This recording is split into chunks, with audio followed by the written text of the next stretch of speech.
Students respiratory system topic और उस chapter 17 respiratory system में जो हमने टॉपिक कंप्लीट कर लिए हैं वो एनसीईआरटी के सीक्वेंस के अकॉर्डिंग पूरा तैयार हो गया स्टूडेंट। मैं आपको बताता हूँ कौन कौन से टॉपिक हमने ले लिए हैं। स्टार्ट। सबसे पहला टॉपिक है स्टूडेंट इंट्रोडक्शन, जिसमें रेस्पिरेटरी ऑर्गन्स के बारे में बताया और आई थिंक ये हम कंप्लीट कर चुके हैं। तो ये टॉपिक हमारा बिल्कुल बढ़िया फिनिश हो चुका। उसके बाद ह्यूमन रेस्पिरेटरी सिस्टम यानी एनाटॉमी था स्टूडेंट। इसके दो पार्ट थे, एक रेस्पिरेटरी ट्रैक्ट पढ़ाया हमने इसमें पूरा अच्छी तरीके से स्टूडेंट श्योर। और रेस्पिरेटरी ट्रैक्ट कंप्लीट करने के बाद इसका मेन रेस्पिरेटरी ऑर्गन लंग्स, इसको भी हमने फिनिश कर दिया, इसके स्ट्रक्चर। तो लंग्स टॉपिक और रेस्पिरेटरी ट्रैक्ट ये भी हमारा कंप्लीट हो गया। तो human respiratory system topic complete हुआ, डन स्टूडेंट। अगला उसके बाद मैंने लंग्स के बाद स्टूडेंट उसमें रेस्पिरेटरी डिसऑर्डर दिया है टॉपिक, वो कंप्लीट कर दिया। ये टॉपिक लास्ट में एनसीईआरटी में हमने इसको साथ में इसके ले लिया, जिसमें हमने अस्थमा, एम्फाइसीमा और ऑक्यूपेशनल लंग डिजीज टॉपिक ले लिया। उसके बाद mechanism of breathing I, inspiration expiration, ये भी कंप्लीट कर दिया। ओके, एनसीईआरटी के एक लाइन इसमें ले लिए। अब नेक्स्ट आता है पल्मोनरी वॉल्यूम्स स्टूडेंट, एनसीईआरटी में सीक्वेंस, तो वो भी ले लिया हमने। Pulmonary volume, vital capacity, functional residual capacities, ठीक है, कंप्लीट। फिर exchange of gases partial pressure के बेस पर, तो एक्सचेंज ऑफ गैसेस ये टॉपिक भी ले लिया स्टूडेंट श्योर, PO2 का पूरा। उसके बाद स्टूडेंट एक टॉपिक है ट्रांसपोर्ट ऑफ गैसेस, बहुत इंपॉर्टेंट, O2 और CO2 का ट्रांसपोर्ट। तो oxyhaemoglobin, oxygen dissociation curve, chloride shift, सब कुछ कंप्लीट कर दिया स्टूडेंट इसमें। ये भी एक टॉपिक हो गया। अब एनसीईआरटी में एक टॉपिक और है, रेगुलेशन ऑफ रेस्पिरेशन। तो हमारा ये एक टॉपिक रह गया है, बाकी सारा कंप्लीट हो गया इस चैप्टर में। और मुझे लग रहा है अच्छी तरह तैयार भी हो गया सब कुछ। मैंने सारी टर्म्स पढ़ा दी है, कौन कौन सी होती है, क्लियर कर दिया एक एक को, ठीक है। अब हम रेगुलेशन ऑफ रेस्पिरेशन से रिलेटेड बात करेंगे। स्टूडेंट ब्रीदिंग को कंट्रोल किया जाता है और इसके लिए हमारे दो तरह से कंट्रोल होगा, एक न्यूरल कंट्रोल होगा, एक केमिकल कंट्रोल होगा। हमारे ब्रेन में स्टूडेंट स्पेशल नर्व सेल के ग्रुप रखे हुए हैं जो कि ब्रीदिंग को रेगुलेट करते हैं, रेस्पिरेशन को कंट्रोल करते हैं। जी हाँ, और ये दो मेन ग्रुप हैं, एक है रेस्पिरेटरी रिदम सेंटर जो ब्रेन के मेडुला वाले पार्ट में रखा हुआ है, और एक है न्यूमोटैक्सिक सेंटर जो ब्रेन के स्टूडेंट रखा हुआ है पॉन्स वाले रीजन में। श्योर, दोबारा बोल रहा हूं स्टूडेंट, तो एक बार और इस चीज को अब हम स्टार्ट करने जाने हैं। Last topic regulation of respiration, और इसमें हम ये बात करेंगे human have a significant ability to maintain and moderate the respiratory rhythm. Student हमारे अंदर एक क्वालिटी के हम हमारी डिमांड के अकॉर्डिंग बॉडी अपने आप उसको सेट कर देती है और ज्यादा और कम रेट को कर देती है। ये कैसे हो जाता है? तो सबसे पहले ब्रीदिंग को रेगुलेट करने के लिए स्पेशल सेल्स का ग्रुप यानी कि न्यूरॉन का ग्रुप रखा हुआ है ब्रेन में।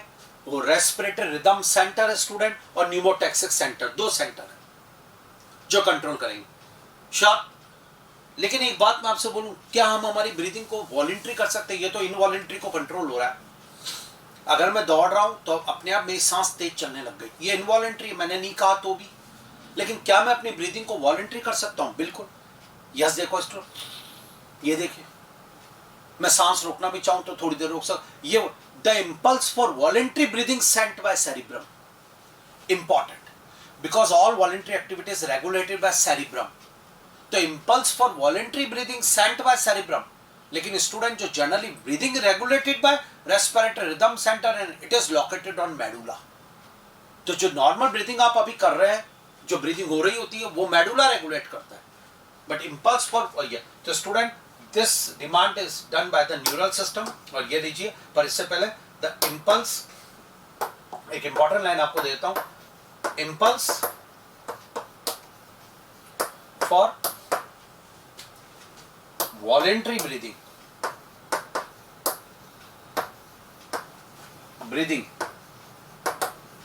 sent by cerebrum।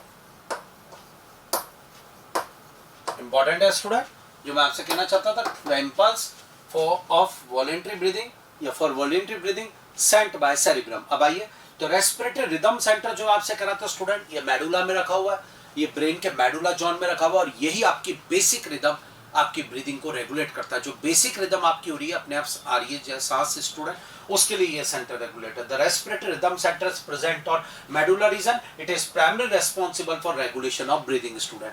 मैं आपको थोड़ा सा एक्सप्लेन करता हूँ, इसको देखिएगा स्टूडेंट। ये हमारे पास ध्यान से ये मेडुला जोन में स्टूडेंट मान लीजिए रेस्पिरेटरी रिदम सेंटर है। इंपॉर्टेंट चीज पढ़ा रहा हूं, थोड़ा सा सपोर्ट करिए। और ये रेस्पिरेटरी रिदम सेंटर आपकी डायफ्राम और ईआईएसएम एक्सटर्नल इंटरकोस्टल मसल्स को इंपल्स देने का काम करता है स्टूडेंट। तो रेस्पिरेटरी रिदम सेंटर है, और इस रिदम सेंटर के दो पार्ट होते हैं। Some respiratory group located on the dorsal portion of medulla and some located on the ventral portion of medulla. So this rhythm center has two parts. One is the dorsal respiratory group, also called the inspiratory area, and one is called the ventral respiratory group. Student, तो हम important जो चीज पढ़ने जा रहे हैं वो ये है student. This is called respiratory या rhythm center। ये जो हम बोल रहे थे स्टूडेंट, जिसे एनसीईआरटी ने बोला, ये लीजिए एक बार और, रेस्पिरेटरी रिदम सेंटर, ये जो हम बोल रहे हैं दिस वन। यस स्टूडेंट, ये रेस्पिरेटरी रिदम सेंटर ये आ गया हमारे पास पहला। तो और इस रेस्पिरेटरी रिदम सेंटर के दो पार्ट करे स्टूडेंट। मान लीजिए special respiratory group on dorsal surface ये रहा, और एक special respiratory group on ventral surface, यानी मेडुला की डोर्सल साइड पर एक ग्रुप है this one, and this is called DRG dorsal respiratory group, and this is called VRG ventral respiratory group student. इसे इंस्पिरेटरी एरिया के नाम से बुलाया जाता है स्टूडेंट। एनसीईआरटी ने ये नहीं दिया है, हम ले रहे हैं इसको दोबारा, इंस्पिरेटरी एरिया। और ये जो आपकी नॉन बेसिक रिदम होती है स्टूडेंट ब्रीदिंग, वो ये करवाता है डीआरजी। तो दोबारा बोलना चाहूंगा, respiratory rhythm centre located on student medulla zone, and this centre is responsible for your basic rhythm of breathing student. और इस सेंटर के दो पार्ट होते हैं, इसमें रेस्पिरेटरी ग्रुप दो जगह लोकेटेड है, मेडुला की डोर्सल साइड पे और वेंट्रल साइड पे, इनको मिला के रेस्पिरेटरी रिदम सेंटर कहा गया। डन, ये हो गया। और यही देने का काम करते हैं इंपल्स स्टूडेंट, डायफ्राम को और ईआईसीएम को। श्योर, जब डायफ्राम और ईआईसीएम को इंपल्स मिलती है स्टूडेंट, तब हमारी ब्रीदिंग स्टार्ट होती है, और उनको इंपल्स नहीं मिलेगी तो ब्रीदिंग हमारी यानी कि एक्सपिरेशन इंस्पिरेशन इन्हीं से होगा स्टूडेंट। क्लियर मानू ये बात?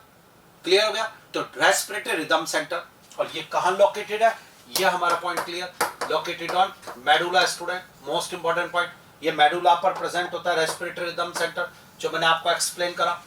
श्योर। और इस सेंटर के अंदर दो पार्ट कर दिए एक तरीके से, डोर्सल रेस्पिरेटरी ग्रुप और वेंट्रल रेस्पिरेटरी ग्रुप, न्यूरॉन के ग्रुप्स है। Any problem? डन मानू ना? अब आगे बढ़ना है स्टूडेंट। एक सेंटर और होता है स्टूडेंट, अगर मैं उसको एक्सप्लेन करना चाहूं तो वो सेंटर कहां मिलेगा, जरा इधर देखिएगा, ये दिस वन। मान लीजिए एक सेंटर हमने और लिया, this centre is called student, अगर इसका ले, this is called pneumotaxic centre, pneumotaxic centre student. जोरदार, एक सेंटर और है student, this is called pneumotaxic centre, most important. और न्यूमोटैक्सिक सेंटर लोकेटेड होता है पोन्स रीजन में, ब्रेन के पोन्स रीजन में। जी हाँ, ये पोन्स रीजन में प्रेजेंट है, pneumotaxic centre located on pons. या ये तो दो हो गए सेंटर, मेन सेंटर दो हो गए, रेस्पिरेटरी रिदम सेंटर और pneumotaxic centre, located on medulla, located on pons. It is for basic rhythm and it is for rate student. Pneumotactic center is for rate of breathing. जी हाँ, pneumotactic center जब signal भेजता है student, respiratory rhythm center को भेजता है, और जब ये सिग्नल भेजता है तो ये सेंटर स्पीड से सिग्नल भेजता है, तो जो इंस्पिरेशन का ड्यूरेशन है वो रिड्यूस होता है student. It can reduce the duration of inspiration. जी हाँ, और अगर ड्यूरेशन रिड्यूस होगा तो रेट बढ़ेगी। जोरदार, and alter the breath rate. आज के बाद pneumotaxic centre can reduce the duration of inspiration and increase the breathing rate. हमारी जो दौड़ते समय सांस तेज चलती है ना स्टूडेंट, न्यूमोटैक्सिक सेंटर इंक्रीज कर देता आपकी ब्रीथिंग रेट। एक बार और, बेसिक रिदम, हम अभी बैठे हुए हैं, हम सो रहे हैं, हम बात कर रहे हैं, तो हमारी जो सांस चल रही है वो रेस्पिरेटरी रिदम सेंटर करवा रहा है, बेसिक रिदम ऑफ ब्रीथिंग। और pneumotaxic centre can alter the breath rate, it is for rate of breathing, it can reduce the duration of inspiration and increase the breathing rate. जोरदार। मैं अगर आपसे एक line कहूं आज कि pneumotaxic centre send a strong signal, अगर वो बहुत ज्यादा सिग्नल दे रहा है तो आप मुझे बताओ क्या होगा, रेट बहुत ज्यादा होगी, कम, ज्यादा। और अगर रेट बहुत ज्यादा है तो I think lungs are partially fulfil. Yes sir, हाफना जिसे हम कहते हैं, यस, दौड़ते सांस तेज चल रही, और ये होता है डीप इनहेलेशन, इसमें लंग्स पूरे भरेंगे। लेकिन pneumotaxic centre send strong signal, then lungs are partially fulfil. Yes, जोरदार इंपॉर्टेंट। यानी हमने दो सेंटर की बात कर ली स्टूडेंट। अगर मैं बात करूं आपसे तो दो सेंटर हो गए, अगर मुझे जैसा लगा। एक सेंटर का नाम मैंने रखा रेस्पिरेटरी, हाँ, यस, और रिदम सेंटर, हाँ, श्योर, और एक का रखा मैंने न्यूमोटैक्सिक सेंटर। ये न्यूरो कंट्रोल के लिए student, pneumotaxic centre. Any problem? देखिए आप स्टूडेंट, एक है रेस्पिरेटरी रिदम सेंटर, एक है न्यूमोटैक्सिक सेंटर। बेसिक बात कर रहे हैं ऐसे डिफरेंस करने के लिए, ऐसे कुछ स्टडी पॉइंट करने के लिए। आपने कहा सर बताइए क्या, मैंने कहा पहली बात तो ये है प्रेजेंट ऑन, अगर बात करें तो ये होता है मेडुला पर, श्योर, और अगर इसकी बात करें तो प्रेजेंट ऑन पॉन्स। वाह, ये तैयार हो गया। दूसरे की बात करता हूं स्टूडेंट, अगर मैं आपसे, तो ध्यान से सपोर्ट करना मुझे। Yes, respiratory rhythm centre medulla पर है, रिस्पॉन्स पर है। Basic rhythm of breathing, yes, basic rhythm of breathing student, वो इसके द्वारा होगी। या और न्यूमोटैक्सिक सेंटर वो basic, it is for rate of breathing, rate of breathing वो ये करेगा स्टूडेंट। जोरदार, हाँ या ना? बिल्कुल, एक एक पॉइंट क्लियर स्टूडेंट। ये ब्रीदिंग की रेट चेंज कर सकता है। It can reduce the duration of inspiration, reduce duration in reduce rate, high increase कर रहा है। या और ये basic rhythm done.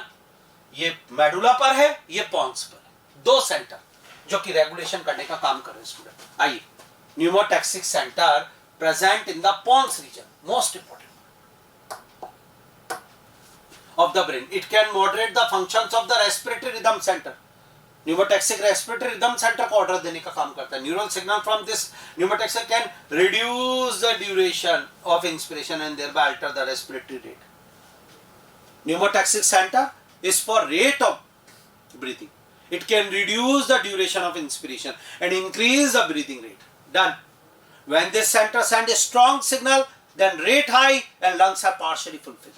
Yeah, strong signal, lungs are filled partially. जोरदार न्यूमोटैक्सिक सेंटर, उसके बारे में बोलिए हाँ या ना स्टूडेंट।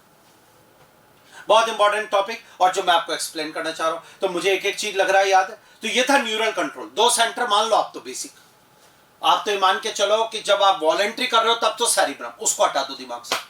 हो गया क्लियर? हो तो अब आओ इधर। इनवॉलेंट्री आपकी ब्रीदिंग को दो centre, respiratory rhythm centre, pneumotaxic centre. ये मेडुला पर लोकेटेड है, ये पॉन्स पर लोकेटेड है। ये आपकी बेसिक रिदम बिना मतलब चेंज करे जो हो रही है वही है, और न्यूमोटैक्सिक रेस्पिरेटरी के फंक्शन को मॉडरेट कर सकता है और ये रेट को इंक्रीज कर देता है। डन, डिमांड के अकॉर्डिंग, फटाफट बॉडी की डिमांड है तो ये रेट बढ़ा देगा। ये हो गया, ये तो था न्यूरल रेगुलेशन। अब एक और होता है आपकी ब्रीदिंग में इफेक्ट और हुआ है केमिकल रेगुलेशन। बहुत जोरदार चीज पढ़ा रहा हूं, ध्यान से सुना। ये था यार, पहले बताइए यहां तक क्लियर हुआ? अब आएगा एक केमिकल रेगुलेशन, ब्रीदिंग का केमिकल रेगुलेशन कैसे होता है, जरा उसको एक्सप्लेन करता हूं स्टूडेंट। कि केमिकल रेगुलेशन क्या होता है स्टूडेंट, ध्यान से देखना। हमारे ब्लड में अगर CO2 का लेवल इंक्रीज हुआ तो हमारी रेस्पिरेटरी रेट बढ़ जाएगी। हमारे ब्लड में H+ कंसंट्रेशन बढ़ी, हमारी ब्रीदिंग रेट इंक्रीज हो जाएगी। अरे ऐसा क्यों भाई? आपने ब्लड में जरा सा भी चेंज करा, आपकी रेट कैसे चेंज हो रही है, ब्रीदिंग रेट? कुछ तो है रीजन, बिल्कुल है ऐसा। मैं बताता हूं केमिकल रेगुलेशन कैसे। स्टूडेंट, मैंने आपको जैसे अभी बताया इंपॉर्टेंट पॉइंट, आप इसको समझना। ये मान लीजिए मैंने आपसे बोला ये रेस्पिरेटरी रिदम सेंटर, आपने कहा हाँ सर बिल्कुल ये रेस्पिरेटरी रिदम सेंटर।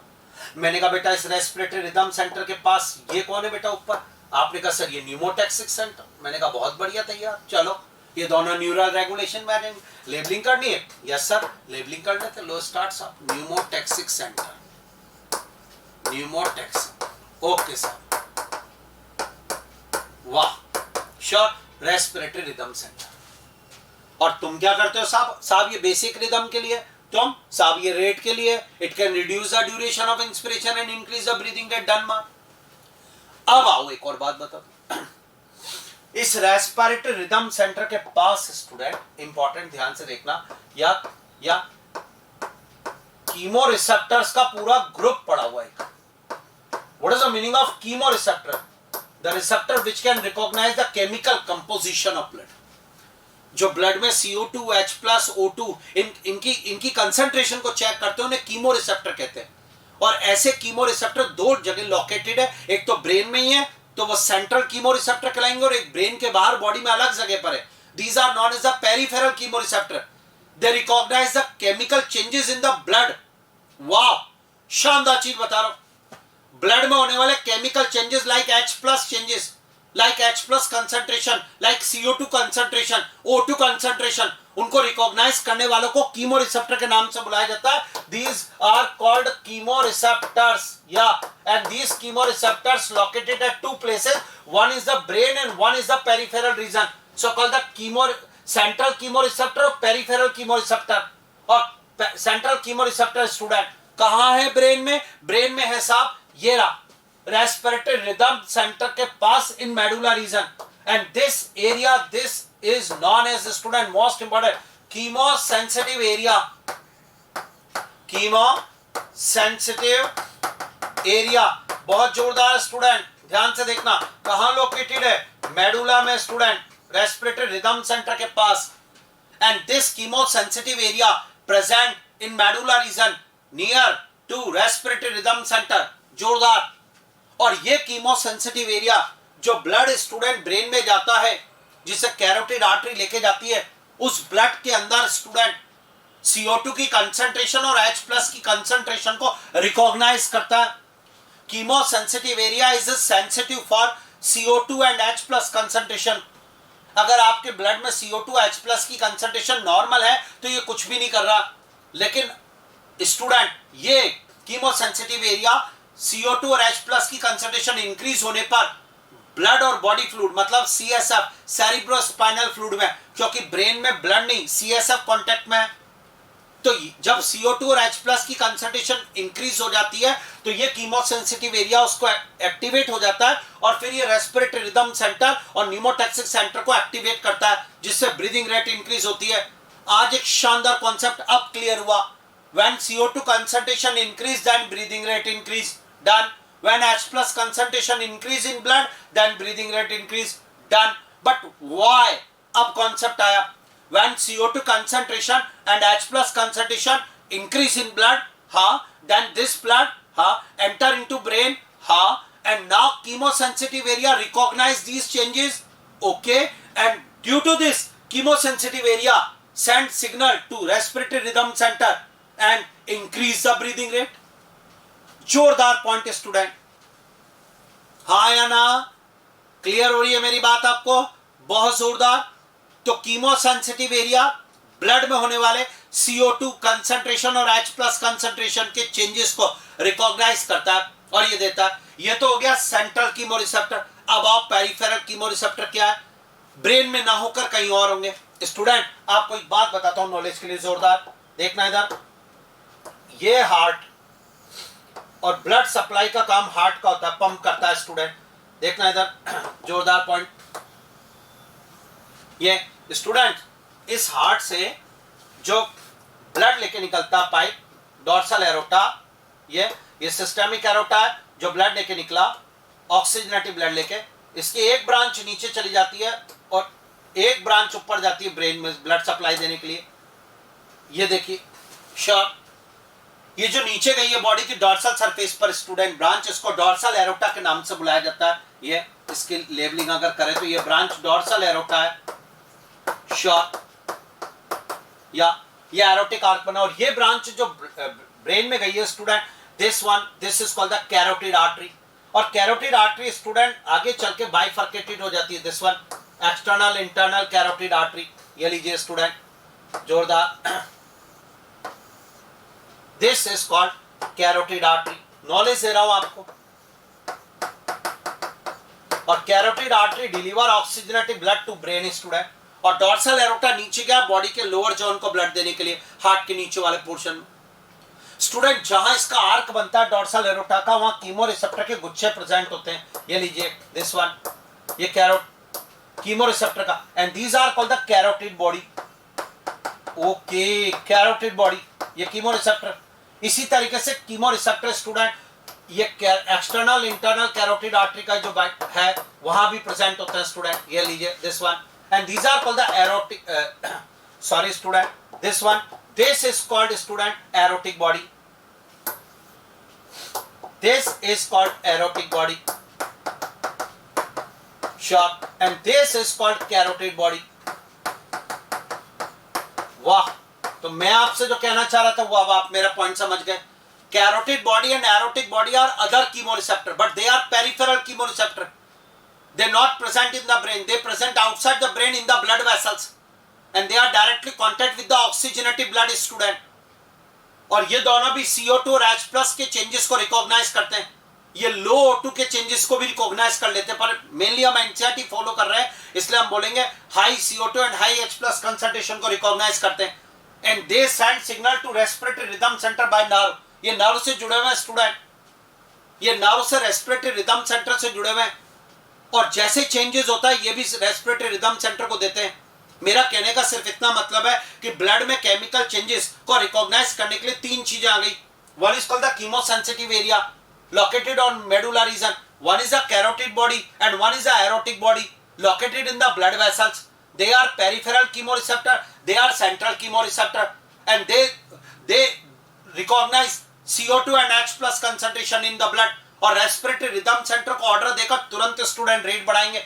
जल्दी सांस छोड़ेंगे तो CO2 बाहर निकलेगी और ब्लड में CO2 का लेवल वापस नॉर्मल हो जाएगा। डन।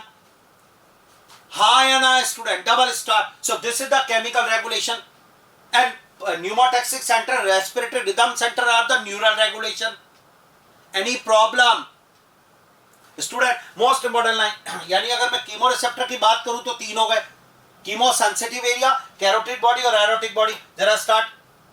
अब chemo sensitive area is situated nearby to the respiratory rhythm center which is highly sensitive to CO2 and H+ concentration। जोरदार, ये लीजिए student, increase in CO2 concentration and H+ concentration in oxygenated blood and body fluid can activate these chemosensitive area which is turn can signal rhythm center to make necessary adjustment in the respiratory process by which these substance can be eliminated। यानी कि rate बढ़ा दो ताकि CO2 बाहर निकल जाए। तो when CO2 concentration and H+ concentration increase in the blood, it activate chemosensitive area, and now this center activate respiratory rhythm center and more breathing rate। Double star. ये क्लियर हुआ student? इसी तरीके से aortic body and carotid body are chemoreceptor associate with the aortic arch and carotid artery. Double star. Carotid artery deliver oxygenated blood to brain student. तो brain को जाने वाली carotid artery के अंदर भी स्टूडेंट कीमोरिसेप्टर्स होते हैं called the carotid body. Sure? या these chemoreceptor can recognize changes in CO2 and H+ concentration and send necessary signal to the rhythm center। Double star. ये भी रिदम सेंटर को भेजते हैं। क्लियर होगी मेरी बात आपको? यहां से बहुत इंपॉर्टेंट लाइन आपके लिए लेकर आया हूं स्टूडेंट।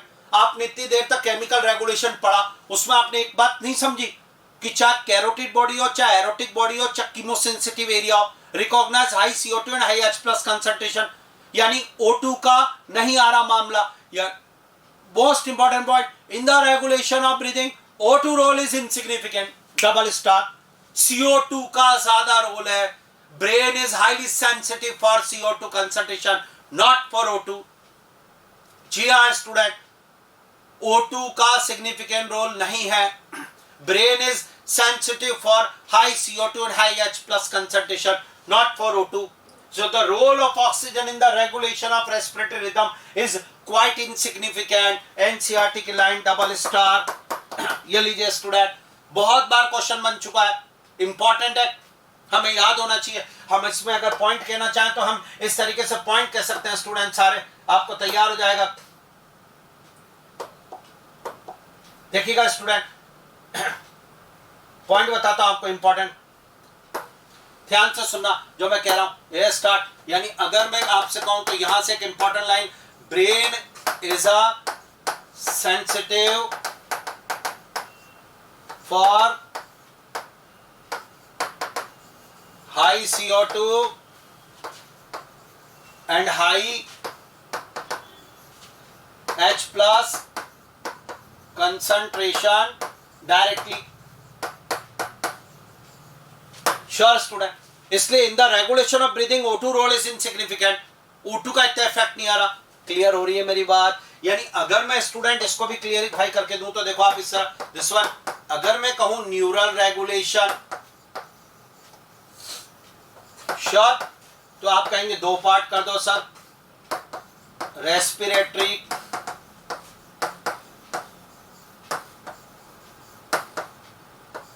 रिदम सेंटर, मैंने कहा बहुत बढ़िया। दूसरा न्यूमोटैक्सिक सेंटर, ओके साहब, located on medulla, located on pons, basic rhythm of breathing regulate करेगा, it is for rate of breathing, sure, pneumotaxic centre. फिर आपने अगला क्वेश्चन डाला मेरे सामने, सर केमिकल रेगुलेशन पढ़ाओ कि ब्रीदिंग में केमिकल रेगुलेशन का इफेक्ट क्या होगा। तो मैंने कहा बिल्कुल, इसके लिए आएंगे कीमो रिसेप्टर्स, बिल्कुल आएंगे, और कीमो रिसेप्टर के 3 पार्ट हो गए, कीमो सेंसिटिव एरिया, वाह ये तैयार। अगला बोलो एरोटिक बॉडी, ठीक है साहब। अगला बोलो कैरोटिड बॉडी, ये लो साहब। तो कीमो सेंसिटिव एरिया, और कीमो सेंसिटिव एरिया मेडुला में लोकेटेड है स्टूडेंट, और एरोटिक बॉडी और कैरोटिड बॉडी ये दोनों पेरिफेरल कीमो रिसेप्टर है, located in the student aortic arch और कैरोटिड आर्टरी, डन। और ये CO2 और H प्लस की कंसंट्रेशन है, ये रहा student regulation of breathing, impulse for voluntary breathing sent by cerebrum, respiratory rhythm center located on medulla, pneumotaxic center located on pons. Pneumotaxic center can reduce the duration of inspiration and increase या alter the breathing rate, done. Chemosensitive area located on medulla, chemosensitive area student sensitive for high CO2 and high H plus concentration, done. In the regulation of breathing O2 role is insignificant, done. Most important point, oxygenative blood के अंदर arterial blood में high CO2 concentration होगी तो breathing rate बढ़ेगी student. यहां तक important लाइनें बता रहा हूं सारी आपको, इधर यानी आपके बाद breathing rate proportionate CO2 concentration, H plus concentration, हाँ या ना? जी हाँ। टेम्परेचर, तो अगर टेम्परेचर बढ़ता है बॉडी का तो ब्रीथिंग रेट बढ़ेगी, CO2 कंसंट्रेशन बढ़ती है तो ब्रीथिंग रेट बढ़ेगी, H प्लस कंसंट्रेशन बढ़ती है तो ब्रीथिंग रेट बढ़ेगी, done. This is the regulation of breathing student. Last topic, और वो भी हमारा परफेक्ट तैयार हो गया स्टूडेंट, क्लियर? यस, तो चैप्टर कंप्लीट हो गया, रेस्पिरेटरी सिस्टम पूरा तैयार है, टॉपिक वाइज ले लिया, एनसीईआरटी की पूरी रीडिंग हो गई। अब मैं इस चैप्टर को आपको मैं रिवाइज करवा देता हूँ, जो पॉइंट्स नीट के लिए बहुत इंपॉर्टेंट है उनको हम एक बार रिवाइज कर लेते हैं। श्योर, पूरा चैप्टर रिवीजन कर लेते हैं। स्टार्ट करता हूँ स्टूडेंट इंपॉर्टेंट लाइन के साथ, रिवीजन स्टूडेंट फॉर नीट। तो स्टार्ट, पहले रेस्पिरेटरी ऑर्गन टॉपिक था। रेस्पिरेटरी ऑर्गन में स्टूडेंट फर्स्ट ऑर्गन की अगर बात करें तो वो है मॉइस्ट क्यूटिकल, और वो है अर्थवॉर्म के अंदर student moist cuticle, moist skin जिसे कहते हैं, और स्किन से रेस्पिरेशन क्यूटेनियस रेस्पिरेशन होगा, वो फ्रॉग में मिलेगा, अर्थवॉर्म में मिलेगा, डन। उसके बाद ट्रेकियल ट्यूब्स इंसेक्टा में देखने को मिलेगी, और इंसेक्टा में blood not help in the transport of gas, done.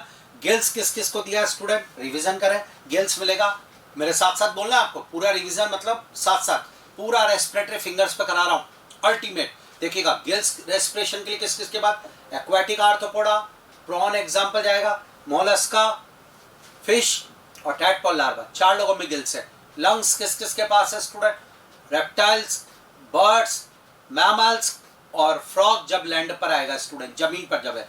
Amphibia के अंदर स्टूडेंट पानी में है तो मॉइस्ट स्किन से रेस्पिरेशन, जमीन पर है तो स्किन, लंग्स और बक्कल कैविटी से रेस्पिरेशन। डन। पहला टॉपिक रेस्पिरेटरी ऑर्गन का revision clear. Tracheal tubes, Insecta, gills, lungs, moist cuticle. Done हो गया student. Earthworm use their moist cuticle. पहला टॉपिक क्लियर।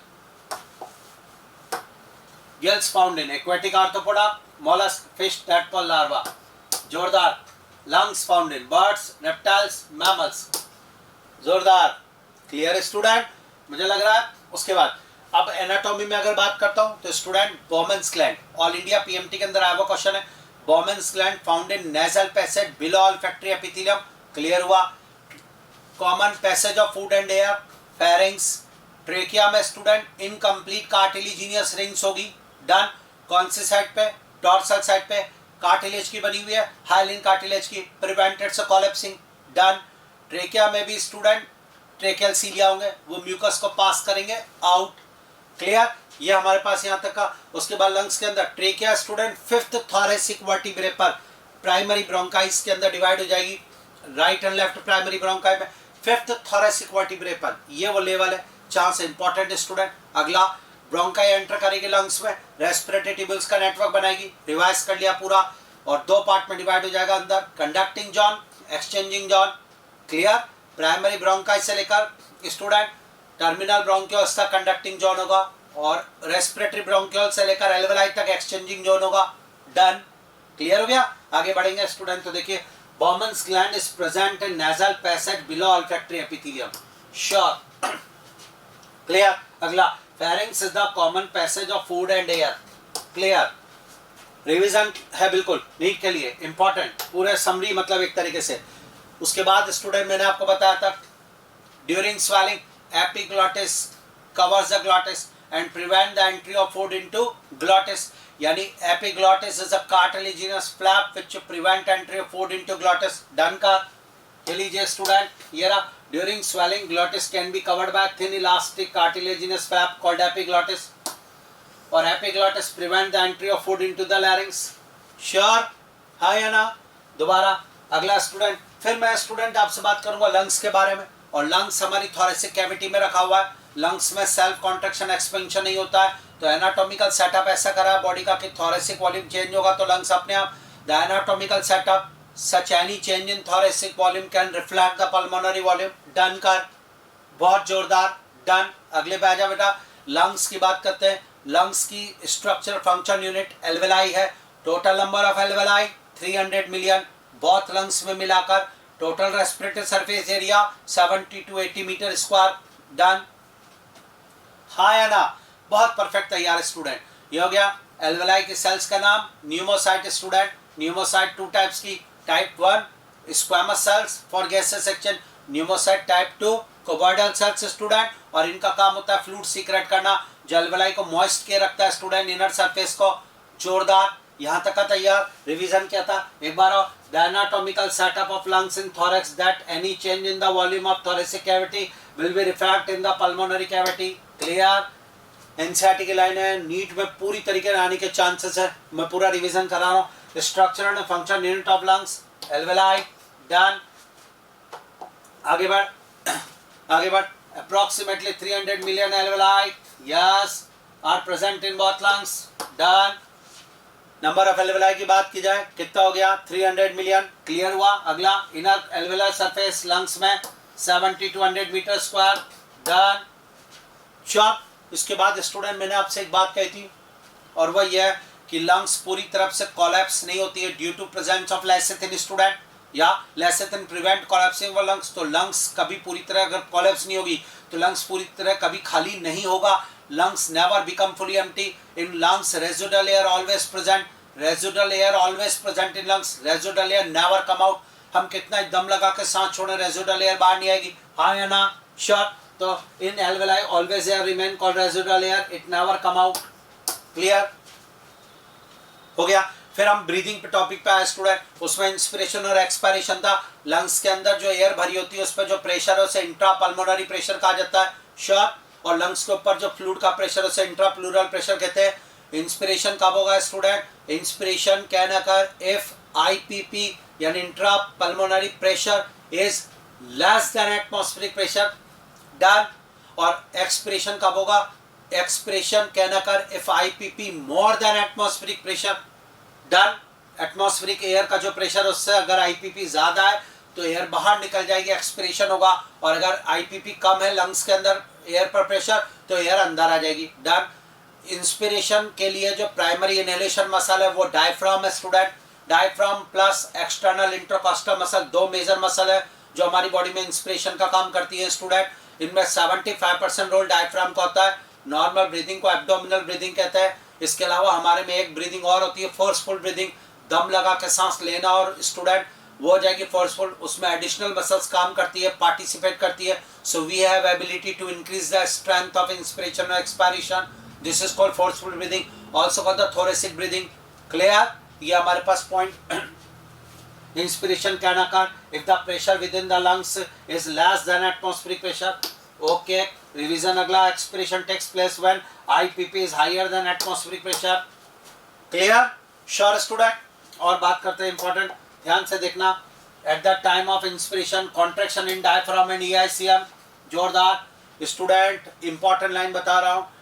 डायफ्राम और ईआईसीएम कॉन्ट्रैक्ट तो इंस्पिरेशन, डायफ्राम और ईआईसीएम रिलैक्स तो एक्सपायरेशन, क्लियर हो गया, श्योर। अब आया स्टूडेंट उसके बाद जो टॉपिक है वो है एक्सचेंज, गैसेस एक्सचेंज। और गैसेस एक्सचेंज हमेशा सिंपल डिफ्यूजन से होता है, पार्शियल प्रेशर के बेस पर होता है। गैस हाई पार्शियल प्रेशर से लो पार्शियल प्रेशर पे जाती है, क्लियर है पॉइंट, श्योर। और स्टूडेंट इसके अलावा एक और फैक्टर होता है जो डिफ्यूजन कैपेसिटी को डिसाइड करता हुआ है, सॉलिबिलिटी। और सॉलिबिलिटी कार्बन डाइऑक्साइड की 20-25 टाइम्स मोर है, इसलिए डिफ्यूजन कैपेसिटी CO2 की O2 के कंपेयर में ज्यादा होती है, हाँ या ना। Diffusion capacity of CO2 is higher than diffusion capacity of O2, clear. तो स्टूडेंट दोबारा बोल रहा हूँ, higher than O2 as the solubility of CO2 is 20-25 times than that of O2। कुछ क्लियर हो रहे हैं मेरे पॉइंट्स जो मैं बोल रहा हूँ स्टूडेंट। अब आया पार्शियल प्रेशर, हमने अलग अलग जगह पार्शियल प्रेशर पढ़ा था, वो इंपॉर्टेंट है, उसमें बहुत क्वेश्चंस आते हैं, उससे आपको सारे क्वेश्चन हो जाएंगे। तो स्टार्ट एक बार पार्शियल प्रेशर बोल लेते हैं। सबसे पहले एटमॉस्फेयर में यहाँ ऑक्सीजन का पार्शियल प्रेशर 159 mmHg, रिवाइज करते जाओ। और कार्बन डाइऑक्साइड का पार्शियल प्रेशर 0.3 mmHg, डन। यही हमने सांस अंदर लिए तो इंस्पायर्ड एयर में भी यही होगा और एटमॉस्फेरिक एयर में भी यही होगा। अब एल्वेलाई में पहुंचे, एल्वेलर एयर में बताओ, एल्वेलर एयर में PO2 104 mmHg और एल्वेलर एयर में PCO2 40 mmHg, डन, हाँ या ना, क्लियर। डीऑक्सीनेटेड ब्लड जो एल्वेलाई के पीछे बहता हुआ जा रहा है स्टूडेंट, जोरदार, उस ब्लड में बताओ डीऑक्सीनेटेड ब्लड में स्टूडेंट दोबारा PO2 40, PCO2 45 mmHg, वाह, ये हो गया। अब ये ब्लड एक्सचेंज के बाद जब बाहर निकल कर आया स्टूडेंट तो ऑक्सीनेटेड ब्लड हो गया। ऑक्सीनेटेड ब्लड में PO2 95 और PCO2 40 हो जाएगा। और ये ब्लड अब पास होगा एवरी टिश्यू स्टूडेंट, टिश्यू के अंदर टिश्यू फ्लूइड है स्टूडेंट, टिश्यू में PO2 40 होता है, PCO2 45 होता है, श्योर। और ऑक्सीनेटेड ब्लड पास होगा तो गैसेस एक्सचेंज टिश्यू में ऑक्सीनेटेड ब्लड और टिश्यू फ्लूइड के बीच होगा। सेल के अंदर की अगर मैं बात करता हूँ तो inside the cell PO2 20, PCO2 50 student, 52 के आसपास, ये हो गया। और जो सांस हम छोड़ते हैं एक्सपायर्ड एयर उसमें PO2 116 और PCO2 28 होता है, ये हमने रिवीजन कर लिया। तो पूरा फ्लो चार्ट स्टूडेंट ध्यान से देखना जो मैं बता रहा हूँ,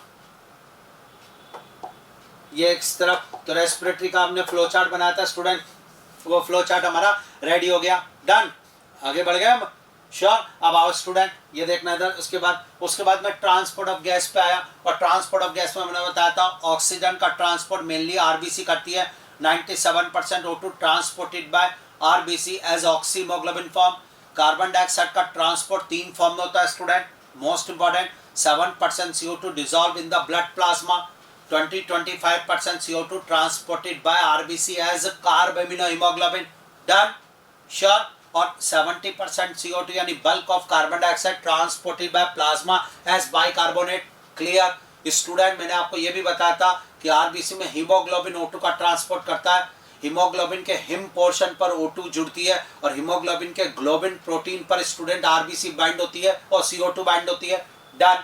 बाइंडिंग पोर्शन अलग अलग है, Each molecule of hemoglobin has 4 Fe plus 2 state. Each molecule of hemoglobin can carry 4 oxygen molecules, student.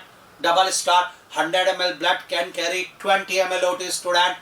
जोरदार NCERT line. Every 100 ml oxygenated blood deliver around 5 ml O2 to tissue under normal condition. और इसी को student every 100 ml deoxygenated blood deliver 4 ml CO2 to alveoli. आया ना. सारे important line है transport की. जरा देखिएगा स्टूडेंट.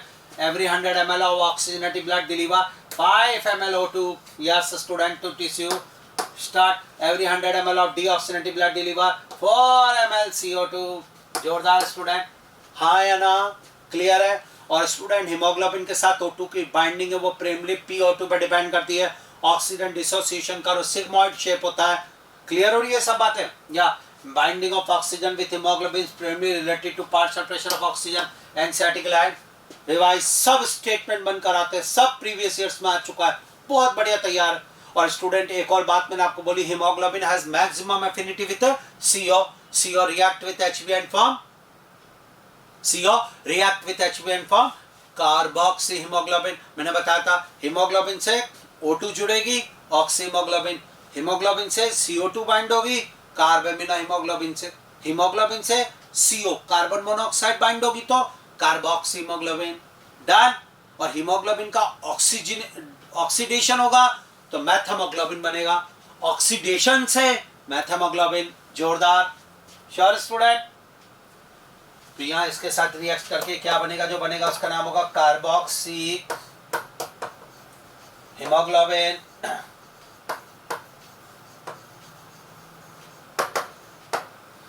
डन. अब आइए student. Each haemoglobin molecule can carry maximum 4 molecules of oxygen. Done. ये लीजिए. In the tissue following factors are favorable for dissociation of oxygen from oxyhemoglobin and shift curve towards right side. Student मैंने आपको बताया था graph right और left side shift होता है. कौन कौन से फैक्टर? आप सिर्फ एक याद रख लो. शिफ्ट राइट साइड करना टिश्यू में तो कौन कौन से फैक्टर से उसका जस्ट उल्टा एल्वेलाई में हो जाएगा. तो टिश्यू में ऑक्सीहीमोग्लोबिन का डिसोसिएशन होता है और ग्राफ राइट साइड जाता है. कौन कौन से factor? High PCO2, low PO2, high temperature, high H plus concentration. 4 factor. एक बार और. Low PO2, high PCO2, high H plus और high temperature. Double star. Student ये वो फैक्टर्स हैं जो कि डिसोसिएशन करेंगे टिश्यू में. इंपॉर्टेंट. बार बार ये क्वेश्चन आता है स्टूडेंट ग्राफ का सबका. तैयार. आगे बढ़ूंगा स्टूडेंट. और ये मैंने आपको बताया था about 20-25% CO2 is carried by haemoglobin as carbamino haemoglobin. Double star. मैंने ये भी आपको बताया bulk of carbon dioxide is transported by plasma as bicarbonate. Double star. फिर मैंने आपको क्लोराइड शिफ्ट बताया. Chloride shift occur at tissue level. Chloride shift occur in deoxygenated blood. In chloride shift Cl- move from plasma to RBC. Important line. It is also known as Hamburger process. Chloride shift occur in the response of HCO3- ion. पढ़ाया सारा. Done है. Revision हो गया. Chloride shift occur at tissue level during CO2 transport in deoxygenated blood. In this Cl- move from plasma to RBC. जोरदार. Student जब deoxygenated blood alveoli में आया था तो उसमें कार्बेमिनो हीमोग्लोबिन और बल्क ऑफ कार्बन डाइऑक्साइड यानी कि बाइकार्बोनेट था. वो डिसोसिएट क्यों हुए थे? In alveoli high PO2 and low PCO2. In alveoli, high PO2 and low PCO2 is responsible for dissociation of carbamino hemoglobin and bicarbonate. Done? Yes, student. Is responsible dissociation of carbamino hemoglobin. जोरदार. NCERT की line थी student. इसके बाद मैंने regulation of breathing में बात करी. तो जरा स्टार्ट करें. रेस्पिरेटरी रिदम सेंटर मेडुला पर. न्यूमोटैक्सिक सेंटर पॉन्स पर. Primary basic rhythm respiratory rhythm centre. और rate of breathing pneumotaxic centre. Pneumotaxic centre can reduce the duration of inspiration and increase the breathing rate. उसके अलावा chemosensitive area medulla में. Highly sensitive for high CO2 and high H plus concentration. Done. हाँ या ना. उसके बाद student aortic body और carotid body located in outside the brain in the blood vessels, sensitive for high CO2 and high H plus concentration. So in the regulation of breathing, O2 role is insignificant. Double star. है ना, ये पढ़ाया था एक बार और देखें. Respiratory rhythm centre medulla में है, न्यूमोटैक्सिक सेंटर पोन्स में है. Pneumotaxic center reduce the duration of inspiration. Chemosensitive area CO2H+. Role of oxygen जोरदार. क्लियर, सारे स्पेशल पॉइंट क्लियर. डन. आया ना, बहुत इंपॉर्टेंट चीज. अरे तैयार स्टूडेंट, इसके अलावा मैंने आपको पल्मोनरी वॉल्यूम्स पढ़ाए थे. जरा इधर ध्यान देना जो मैं आपको बता रहा हूँ. पल्मोनरी वॉल्यूम्स, तो पल्मोनरी वॉल्यूम्स की अगर मैं बात करूंगा तो एक का tidal volume 500 ml value sure हो जाएगा थोड़ा सा. उसके बाद एक हमने क्या पढ़ा था student, IRV inspiratory reserve volume. हाँ या ना, और ये याद है हमें 250 to 3000 ml श्योर स्टूडेंट. अगला मैंने कौन सा पढ़ाया था आपको साहब, ERV एक्सपिरेटरी रिजर्व वॉल्यूम. ये 1000 to 1100 ml था स्टूडेंट. बहुत जोरदार. ये फिर मैंने और कौन सा पढ़ाया, रेजिडुअल वॉल्यूम. यहाँ student RV residual volume sure. और ये कितना था स्टूडेंट, 1000 to 1200 ml के आसपास. ये लीजिए. फिर और कौन सा पढ़ाया साहब हमने, 5th नंबर स्टूडेंट. फिर आई इंस्पिरेटरी कैपेसिटी, और ये था TV प्लस IRV हो जाएगा. और ये था 3500 ml. ओके साहब. फिर मैंने पढ़ाया आपको EC एक्सपिरेटरी कैपेसिटी, ये था TV प्लस ERV है ना sure student. TV plus ERV, और ये कितना हो जाएगा आप जानते हैं अच्छी तरह, ERV और इसको प्लस कर लिया हमने. ये लीजिए स्टूडेंट, जोरदार है ना. फिर मैंने आपको पढ़ाया एक FRC functional residual capacity sure. और ये क्या था स्टूडेंट बताइए formula, ERV plus RV. Revision चल रहा है जोरदार. और ये हो जाएगा स्टूडेंट 2300 ml. वाह, ये तैयार. फिर क्या था स्टूडेंट, एक वाइटल कैपेसिटी, और ये क्या फॉर्मूला बनेगा इसका, TV plus IRV plus ERV. हाँ या ना, ये था ना. और अप्रॉक्स 4800 ml के आसपास आ जाएगा. और एक लास्ट स्टूडेंट क्या था, टोटल लंग कैपेसिटी, और ये हो जाएगा VC प्लस RV, और ये हो जाएगा 5800 ml. वाह स्टूडेंट, ये तैयार. तो मैंने आपको एक इंपॉर्टेंट चीज दी और ये तैयार. और ये रेस्पिरेटरी सिस्टम पूरा रिवाइज कर लेंगे. कोई भी क्वेश्चन है आप, चलिए ठीक है स्टूडेंट्स.